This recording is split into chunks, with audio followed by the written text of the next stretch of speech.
Hi, I'm Payton Dale and I am your friendly neighborhood wardrobe stylist. Welcome to the Payton Project.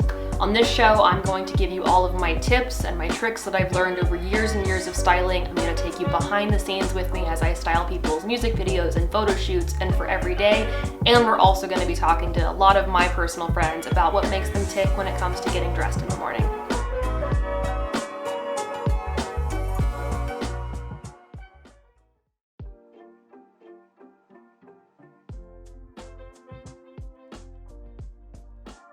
We're going to talk about something today that I am so passionate about. We're going to talk about vintage clothing. And I know that a lot of you guys think this stuff. When you think vintage clothing, you think over the top patterns, you think a lot of polyester, and some of that is true. But I am going to talk about how to shop for vintage in a way that's modern, that's accessible, how you can get really cool designer pieces for really cheap, and what to look for when you do so. When you go shopping for vintage, there's a few things you need to keep in mind. I actually like to shop with my fingers before I look with my eyes. So I will go through the racks and I will kind of just go through and see if anything really feels nice, because you're gonna end up with a lot of scratchy kind of things. And unless you're searching for something very specific, and you're gonna want something that you actually wanna wear. So go for fabric first. Learn how to take care of that fabric, because these fabrics are a lot different than the ones that we use today. And don't worry, I got you on that one. Check the hardware, make sure there's no rusting, make sure there's no anything coming off, and if it's something that needs to be replaced, take it to a tailor that can do that for you. Also check for cigarette burns and anything else of that sort. But you are buying other people's clothes, but you're also giving them a life of their own, and these are the ways that I like to incorporate these into my everyday closet. So first thing is first, you expect a lot of polyester when you go. This was actually my first vintage dress and I can't bear to part with it, even though it is completely hideous. And what I liked about this at the time, other than it fit me and was my favorite color, is that this was done at home on someone's sewing machine. So when you go to look for your vintage clothing, turn the seams inside out and kind of look and see, does it look like something that was done on a professional machine? In this case, definitely not. But whoever wore this it fit just perfectly, because I guess we were twins. But you can find some really cool stuff, even if this isn't your jam. This is something that cost a fortune at one point. This is an Emilio Pucci, and it's a caftan. So while I don't wear this that often, it is fun to break out every now and then. But one thing to look for when you're trying to figure out if your pieces are vintage or not, or vintage designer or not, is there's gonna be a little teeny tiny inscription. It's too tiny to even see, but you can look on here and it says EP002, Emilio Pucci Form Fit Rogers. So when you find something that's like this and it doesn't have a tag, go look for a little teeny tiny scribble like that. But that might not be for you, and that's totally fine.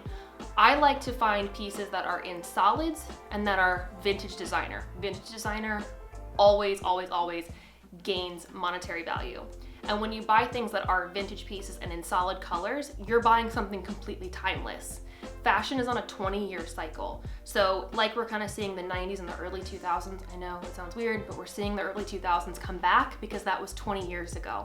So if you buy something that was really popular in the 90s, it's going to be popular today. You're just going to get a piece that is something that no one else is going to be able to get. When you go shopping for vintage, look for certain things. If there are zippers, take the garment, open the zipper up, make sure it's not rusted. There's also these little hooks and eyes on a lot of these. Make sure those aren't rusted too, because they'll turn your entire laundry load, they'll turn it brown. It's not a good look. Check for seams, check for stains. If you do find something that has a little bit of a cigarette burn in it and you still love it, put some clear nail polish on it. It'll prevent it from ripping. It's a really cool way to get something that is gonna be unique to you and help you express your own individual style. This jacket's not vintage, but this shirt is, and I got it at Goodwill. It's a Dior men's shirt that at the time retailed for $300 and I paid $8 for it. So if you're willing to dig a little bit, you can absolutely find treasures that you're going to love and adore. So let's recap. Check the hardware, check the stitches, check your fabric. We don't all want to wear polyester on a regular basis, but go out and search. Go treasure hunting. See if there's something that you can find and love for the rest of your life and give another life.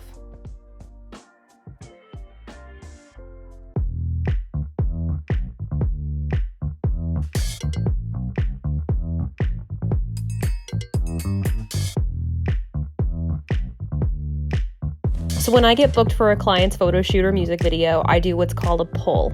And the pull is me getting clothes from different boutiques and designers, and then they send them to me to be used for the photos or the videos in exchange for content, which is really cool. It's a I scratch your back, you scratch mine kind of thing. But the problem is that most of the time my artists are not going to fit into the sample perfectly. It could be too big, it could be too small. So I have all kinds of weird little tricks that I use, like binder clips, to hold the garments in place where they look really, really good in the front and look like you have an Office Depot on your back.